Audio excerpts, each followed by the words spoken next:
Assalamualaikum warahmatullahi wabarakatuh. Sebelumnya, saya izin memperkenalkan diri. Nama saya Muhammad Dimas Aditya Faturrahman dengan NPM 224111008 dari kelas Manajemen 22A. Saya di sini akan menjelaskan materi tentang manajemen modal kerja. Selanjutnya, apa itu manajemen modal kerja? Manajemen modal kerja terdiri dari dua unsur, yakni aktiva dan kewajiban lancar. Dalam dunia akuntansi, manajemen modal kerja adalah suatu strategi dalam memelihara tingkat keseimbangan aset lancar dan juga kewajiban lancar, seperti mengelola arus kas, persediaan, serta utang dan piutang perusahaan. Manajemen modal kerja memiliki peran yang sangat penting dalam suatu bisnis. Setiap keputusan dari manajemen bisa berdampak secara langsung pada peningkatan laba, resiko penjualan, dan juga harga saham perusahaan. Hal tersebut pun berhubungan langsung dengan penjualan uang meningkat serta dana yang diperlukan untuk biaya aktiva lancar.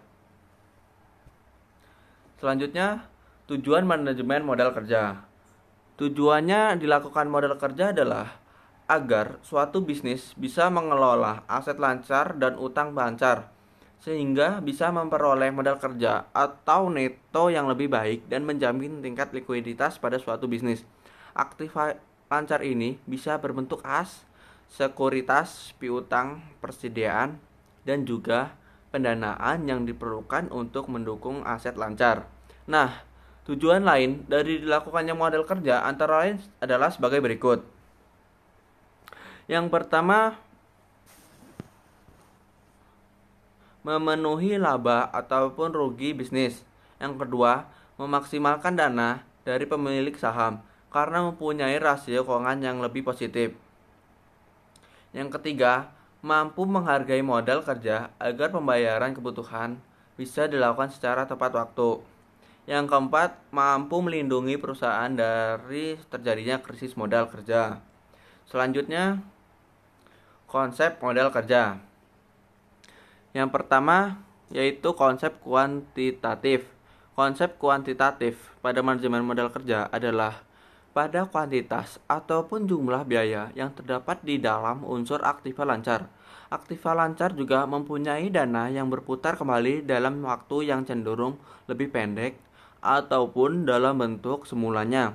Jadi, modal kerja dalam konsep kuantitatif adalah seluruh jumlah dari aktiva lancar milik perusahaan.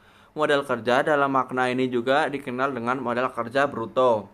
Yang kedua, konsep kualitatif. Bila pada konsep kualitatif hanya berkaitan dengan jumlah aktiva lancar saja. Dalam konsep kualitatif ini, modal kerja akan sangat berkaitan dengan jumlah utang lancar ataupun utang yang membayarnya harus segera dibayarkan. Untuk itu, sebagian aktiva lancar harus tersedia agar bisa membiayai kewajiban finansial perusahaan yang harus segera dilakukan. Tidak boleh digunakan untuk membiayai operasional perusahaan.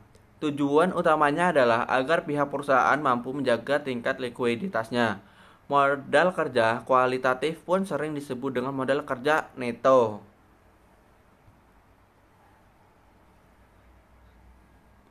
Selanjutnya, konsep fungsional. Dasar utama dalam konsep fungsional adalah biaya yang tersimpan sebagai modal dan juga dana yang dikeluarkan mempunyai fungsi dalam mempengaruhi pendapatan bisnis. Konsepnya adalah sebagai biaya akan digunakan agar bisa menghasilkan pendapatan dalam periode akuntansi atau yang bisa disebut dengan current income. Nah, sebagai biaya lain juga digunakan pada periode akuntansi ini. Namun, tidak semua dana tersebut digunakan agar bisa mendapatkan current income. Sebagian dari dana tersebut juga digunakan untuk bisa menghasilkan pendapatan ataupun untuk periode akuntansi selanjutnya yang umumnya dikenal dengan future income. Contoh sederhananya, katakanlah ada suatu bisnis yang melakukan penanaman modal pada sebagian dananya pada instrumen obligasi pemerintah. Lalu, dana tersebut ternyata berhasil menghasilkan current income dalam wujud bunga ataupun income. bisnis pakaian ini sebenarnya dibuat untuk melakukan perdagangan pakaian, bukan untuk melakukan investasi. Jadi dana yang diinvestasikan pada instrumen obligasi tersebut nantinya dapat diinvestasikan dalam bisnis tekstilnya, seperti pengembangan bisnis dengan cara membeli suatu mesin ataupun bahan baku baru. Nah, dana inilah yang dikategorikan sebagai modal kerja potensial ataupun potensial working capital. Seperti yang kita ketahui, kas dan persediaan adalah salah satu bentuk dari modal kerja yang dimiliki oleh suatu bisnis. Sebagian piutang perusahaan juga termasuk dalam modal kerja dan sebagian yang lainnya masuk pada potensial modal kerja.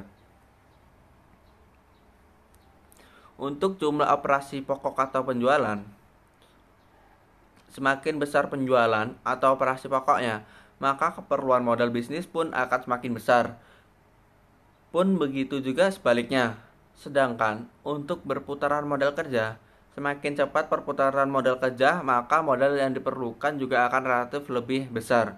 Sebaliknya, bila perputaran modalnya melambat, maka modal yang diperlukan pun akan lebih sedikit. Selanjutnya, modal kerja. Setiap modal yang digunakan dalam jangka waktu yang pendek untuk membiayai kegiatan operasional perusahaan disebut sebagai modal kerja. Modal kerja selalu diperlukan oleh suatu perusahaan dalam melaksanakan kegiatan perusahaan setiap harinya. Modal kerja yang selalu dibutuhkan oleh perusahaan dalam kegiatan sehari-hari disebut sebagai modal kerja permanen. Modal kerja ini meliputi modal kerja primer, modal kerja normal, dan modal kerja variabel.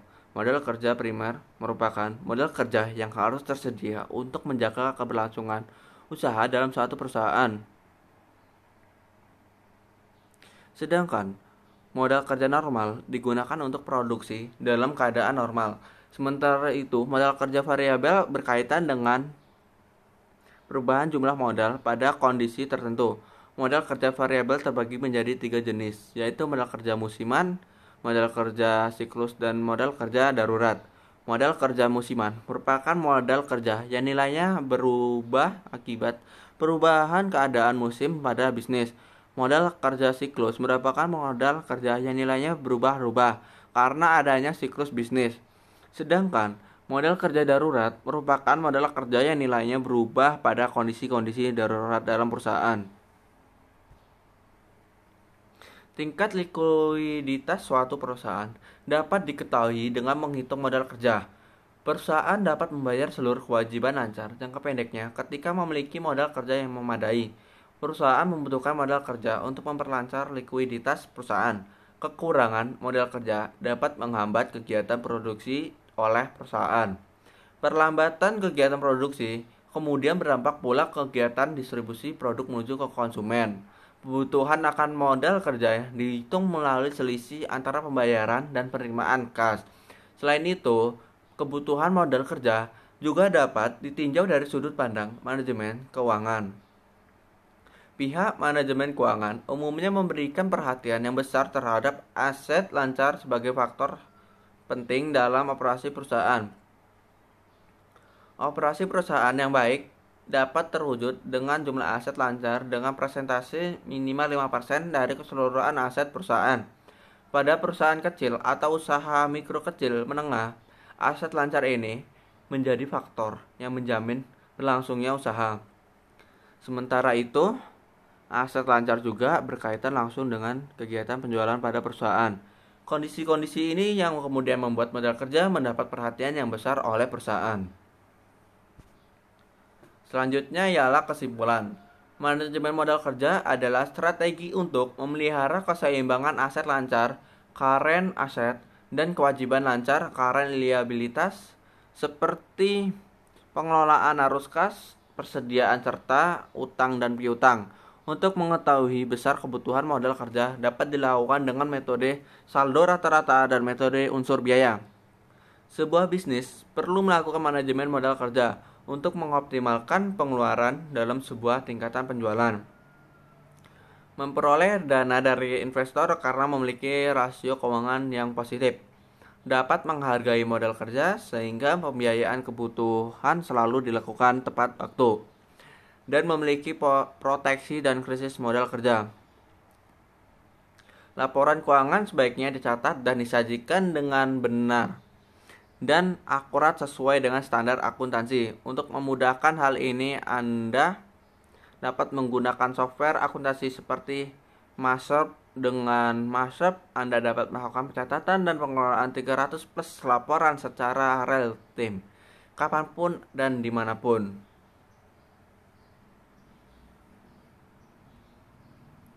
Sekian presentasi saya ucapkan terima kasih.